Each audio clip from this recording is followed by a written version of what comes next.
القفطان الجزائري ليس مجرد لباس تقليدي، إنه رمز لهوية ثقافية تمتد لأكثر من 5 قرون. ظهر قفطان أول مرة في الجزائر خلال العهد العثماني، تحديدا في العاصمة الجزائر، وكان يلبس في المناسبات الرفيعة والاحتفالات الرسمية. مع مرور الزمن تطور القفطان في شكله وتنوعت ألوانه وتطريزاته، لكنه ظل محتفظا بروحه الأصلية، رمزا للأناقة والرقي والانتماء. في السنوات الأخيرة تصاعد الجدل حول هوية القفطان ونسبه التاريخي، لكن في ديسمبر 2022 جاء الحسم.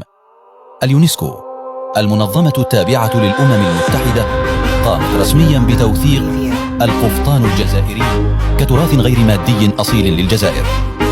بهذا التوثيق أصبح القفطان رمزا عالميا يعكس عراقة الثقافة الجزائرية، ويثبت مرة أخرى أن التراث لا يسرق بل يوثق ويحترم.